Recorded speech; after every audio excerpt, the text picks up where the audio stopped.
This is PRIME7 Local News with Madeleine Collignon, Kenny Hinkley and meteorologist Carl Linders with your local weather. Now, PRIME7 Local News at 6. Tonight, a driver killed as a dust storm wreaks havoc on our roads. Firefighters fed up as 2 more cars are torched. Comic-Con makes a colourful debut in Wagga. And a mostly dry Tuesday coming up, but some rain is in sight. All the very latest coming up. Good evening. A man has died following a collision involving 6 vehicles south of West Wylog yesterday. The 60-year-old was airlifted to Canberra Hospital and died on arrival as a result of his injuries. His vehicle was struck from behind by a bus during a severe dust storm in the area. Sarah Naven spoke with police today. Sarah, what led to this fatal crash? Kenny, at about 11 a.m, a utility and a semi-trailer collided on the Newell Highway at Marul. A B-double then hit the rear of the utility while another vehicle towing a caravan swerved into the other lane. Bus entered the area and didn't see due to the dust that the vehicles were stationary there and collided with one of the vehicles. The impact of the bus with that four-wheel drive, a Holden Colorado, caused it to collide with a number of other stationary vehicles. The 60-year-old was uninjured and underwent mandatory blood and urine tests. As all vehicles were travelling in the same direction, unfortunately, headlights did not assist drivers in the dust. All right, thanks, Sarah. Sarah Naven there. Gale force winds whipped up dust across the Riverina at the weekend, causing poor visibility for drivers, as we just heard. The Rural Fire Service suspended fire permits due to hot, dry conditions, but the region was spared the devastation seen on the south coast. Drivers took it slow and steady on the roads yesterday as thick plumes of dust made driving at times near impossible. This vision was captured near Young as gale-force winds between 75 and 85 kilometres an hour swept across the region. When you get a cold front moving through which causes strong winds, it picks up any dust and it swirls that around and you can get those localised dust storms. The dust moved northwest towards Canberra, coating the capital in an eerie haze. A lack of rain in recent weeks prompted the Rural Fire Service to suspend fire permits over the weekend, with the risk of bush and grass fires being able to start quickly and spread rapidly. The fuel loads that we still have across the area, there was potential for fire to take off in those winds yesterday. Thankfully, we didn't have anything start, so we escaped. Those on the south coast in Tathra were not so lucky. Around 70 homes feared to have been destroyed by fire. Local crews ready to lend a hand. We're always ready to help out if required, and our volunteers have asked if they're required, so once we get the call, we'll put someone on the road. Local temperatures hovered around 6 degrees hotter than average at the weekend, but have now settled. Still might be a little bit windy on Wednesday, but apart from that, it's temperatures and wind conditions have returned to normal. The bushfire danger period ends on March 31st, but up until then, fire permits are required. Sarah Naven, PRIME7 News. Men and women in blue have been commended for their bravery and devotion to duty in the 2018 Wagga Police Awards. The Police Night of Nights recognises volunteers, specialist operations police, field operations and a young rookie officer. Superintendent Bob Noble says policing can sometimes feel like a thankless job, and being commended by the community is an honour. It comes with a few hard knocks along the way, and sometimes it feels like the pats on the back and the good things are few and far between. So when we get to celebrate the efforts of the police and our administration and support staff as well, we take it with both hands. The Rotary Club of Wagga Sunrise has long supported the event, showing praise to police who go above and beyond. Detective Sergeant Brent Fletcher was named the overall Police Officer of the Year. Firefighters say they're fed up after 2 cars were set alight within 90 minutes of each other at the weekend. Emergency crews were called to Gumley just before 2:30 yesterday afternoon to find a red BMW ablaze on the side of the road. Just before 4 p.m, they were called out again to another burning vehicle, this time on Tasman Road. 4 cars were torched across Wagga last week. More than 100 were burned last year. The hot and windy conditions caused havoc in Tumbarumba as 10 hectares of pine plantation were wiped out. Trucks from several local fire brigades and 3 helicopters responded quickly in a desperate attempt to stop the fire spreading. They did a great job gaining control within a couple of hours. It's believed the fire began in a non-operational area of the log yard of the Hind Timber Mill. Investigations continue into what sparked the blaze. Hundreds of people embrace their inner geek at the weekend for Wagga's first ever Comic-Con. Enthusiasts dressed up as superheroes and comic characters, celebrating all things gaming, pop culture and anime. Harley Quinns, Jokers, Deadpools, Nurse Joys and Officer Jennies. You name it, they were there. Wagga's Weird and Wonderful, all gathering for the city's first ever comic convention, GammaCon. The sold-out event drawing a crowd of hundreds.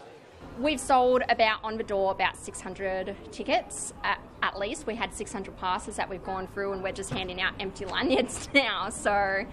That's not including 150 tickets sold at pre-sale, with some people arriving from as far as Melbourne. It's really cool to have something in our own sort of backyard. We normally travel together. We go down to Sydney and Melbourne for this sort of thing. So it was really cool to have something in Wagga. So we had a little guy come up to us today and he's his favourite character. So it's great, like older people, younger people, everyone can know these characters. So it's great fun. Some went back in time to the 90s with their Nintendos. Some enjoyed more modern virtual reality systems.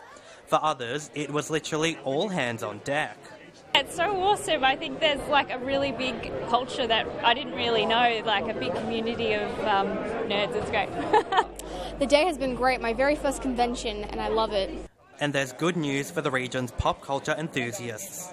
Organisers saying they'll be back for round 2 next year. Jeremy Frost, PRIME7 News.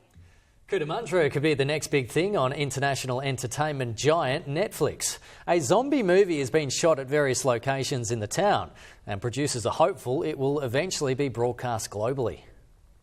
Where is God in all of this? Where? This is not a war anymore. It really is a battle against our own extinction. A zombie apocalypse has taken over the streets of Cootamundra. Feature film The End is being filmed in the town. It occurs in Cootamundra and the surrounding areas like the small back streets and, like I said, the old abandoned houses and abandoned buildings, which are perfect. The production team humbled and taken back by the outpouring of community support they've received. Everybody just wants to help. It's awesome, you know what I mean? Like, yeah, I'll help out. I'll sponsor. What can I do? What can I do? You know what I mean? And that's been like that everywhere down here. Every time I do filming, I absolutely love it. I have so much fun. Everybody is kind to me, and it's good that they are, and they treat me like family. Special effects turned the town into a metropolis, with the end goal to secure a coveted slot on Netflix. If that doesn't work, we got, like a web series. So that's even cooler, because we get to explore the rest of these stories, which will be really, really interesting for the people that are following us. And they're calling for more zombie cast members before production wraps up in September. You can find out how to get involved on Facebook. Jeremy Frost, PRIME7 News.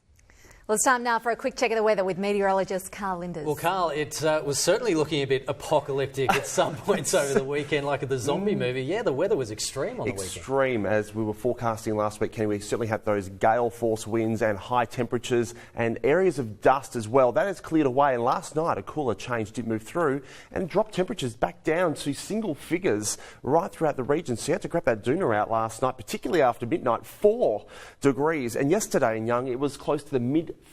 So certainly some extreme weather through the region. It's settling down now with high pressure re-establishing itself to our southwest. Another cold front has moved through southern parts of Victoria today. One more is yet to come, and then cooler easterly winds will start to become much more established across our region. And we are looking at some rainfall as well later this week. We have a trough building up from the north, and we'll take a look at that in about 20 minutes, guys. I'll see you soon. Music to our ears. That's great. Thanks, Carl. Bye. Catch you shortly. Still to come in PRIME7 News, Marie Bashir Park, one of the main beneficiaries of a cash splash around Narrandera and Barellan, announced today. And the little girl with a big heart giving up her golden locks for a great cause. And at 6:30 tonight, hundreds of people forced to flee as fire rips through the coastal town of Tathra. We'll get the latest from the fire crews. Homes destroyed and livestock wiped out as another blaze wreaks havoc in country Victoria. And overseas, Vladimir Putin cruises to his 4th term as Russian president. Those stories and more next at 6:30.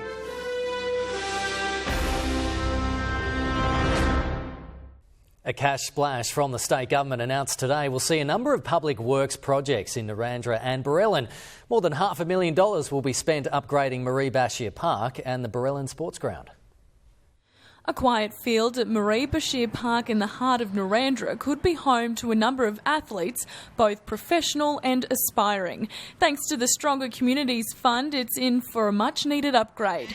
Member for Cootamundra, Steph Cook, today announced $404,000 to build a running track and improve the fencing around the field. If you've got really great facilities, why wouldn't you want to get amongst that? And so it means that our kids are going to have the facilities they need to engage in sport and go on and really enjoy their childhood and their teenage years. The skate park next door will also benefit from the funding with an extension to its current design, and a wheelchair swing will be installed at one of the nearby playgrounds. The upgrade has been required for some time, and it's very fortunate that we've been able to get this funding from these recent grants that the government has made available.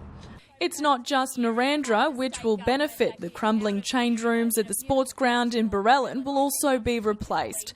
Members of the Barellin Football and Netball Club have been fighting for the work for some time and welcome the $269,000 funding boost. Yeah, we've been on to this for quite a while, and it's quite a good feeling out in Barellin today to see this actually coming to fruition. All the upgrades will be completed by the end of the year. Caitlin Tugakino, PRIME7 News. The future of transport in regional New South Wales has been revealed today, with the government unveiling its 40-year vision. For more, we're joined by Serena Nastasi. And Serena, what does the plan focus on? Well, Maddie, the future transport strategy is basically a blueprint of the types of projects that we'll be seeing right across regional New South Wales in the coming years. This year it's different from previous years in that it focuses on connecting country communities with each other rather than back to Sydney. Now, the government says this is because we're going to be seeing a growing population in our regional centres. We're expecting to see an extra 700,000 people in the regions by 2056, and there'll also be a dramatic increase in freight movements. In terms of projects, we'll be seeing 227 in the country over the next 40 years. To break that down, that's 51 in the Riverina and Murray. Now, the types of projects that we'll be seeing are things like roads, bridges, cycleways and even rail. And of course, all of this has come off the back of extensive community consultation. Thanks, Serena. Serena Nastasi there. There was plenty of money gained and hair lost over the weekend as brave locals shaved their locks to help beat blood cancer. 6 staff members from Dan Murphy's selflessly took part in the world's greatest shave. The team's major fundraiser at the Tolland Hotel included jumping castle, all-day raffles, yabby racing and the all-important shave event. My mother's only brother was diagnosed with cancer and he lost his battle January this year. So I decided to do the shave and I went into work, said I was going to do it, and 5 other staff members put their hands up. There was plenty of nerves and tears on the day, but $9,000 has been raised by the team at last count. More spectators were inspired to get their heads shaved on the day, proving everyone has been touched by cancer. And the haircuts look good. Still to come in PRIME7 News, Wagga High confident and can hang on to the Hardy Shield. And the Bulls charge into a grand final clash with South Wagga. Sports up next. See you soon.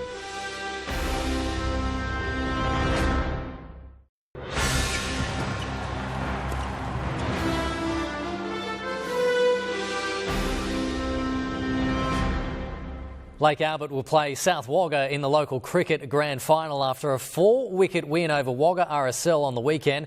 Bulls captain Alex Smith led from the front, smashing an unbeaten ton and hitting the winning runs to guide his team home. Lake Albert will be looking to claim its second premiership in 3 years, securing a grand final berth in a high-scoring preliminary final. It was a thrilling run chase with captain Alex Smith and vice-captain Kurt Robertson among the main contributors. Alex led from the front, I thought Jackson Somerville was really good at the start again. He's really turned a corner this year. It was really good to put on a good batting display after the last couple of weeks. Set 236 to win after Wagga RSL declared at 9 for 235, the Bulls made a disastrous start, losing 2 for 17. Earlier, the Bulldogs had endured an early collapse of their own before an incredible 9th wicket stand helped them to what looked like a winning total. To their credit, John Hoey and Tim Cameron dug in and batted extremely well with the pressures of the final and put on about 120, and we probably thought that the game had got away from us a little bit at that point.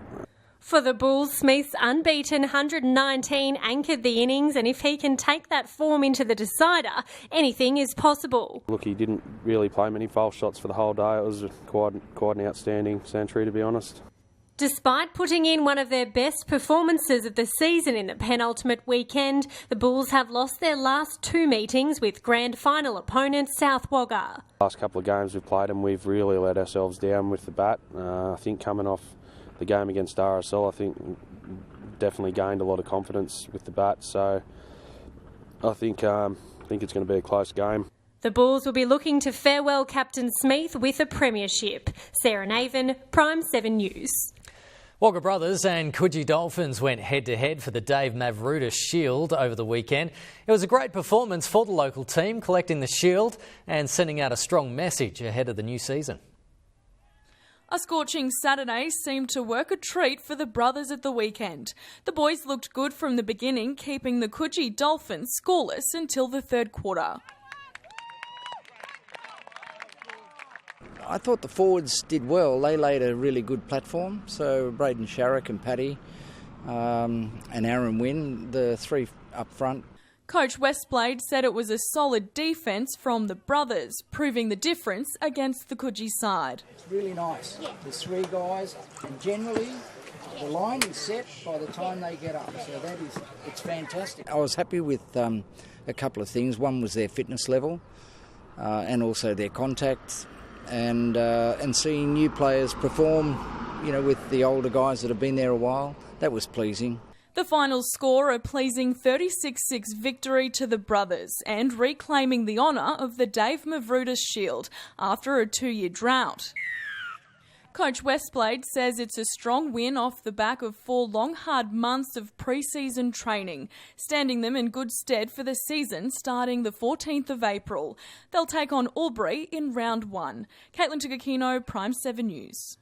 Wagga High are determined to hang on to the Hardy Shield after breaking a 9-year drought in the competition last year. The team will play off against Mater Dei College at Paramore Oval tomorrow. The defending champions have a final training session tonight ahead of the big game. Training's real good. All the boys are getting there, real smick, but got another one tonight. Hopefully sharpen things up before tomorrow. Matt Fellows led Wagga High to a 16-14 victory over Kildare Catholic College last year. Wagga Heat's unlucky start to the season has continued, narrowly losing for a second week in a row. Facing the Canberra Gunners at Bolton Park Stadium, the Heat was looking to make up for a 2-point defeat to reigning champions Bankstown in the opening game of the season, and the early signs were good. US import Connell Crossland scoring 13 points in a triple-double. The margin was never greater than 6 points, but Heat paid a price for conceding 23 turnovers. The Gunners ran out winners by 4 points. The Heat will now travel to Shoalhaven next week, desperate for a maiden victory. Carl will be looking to the skies once again when we come back. Is there the promise of rain this week? Stay with us. The details are up next.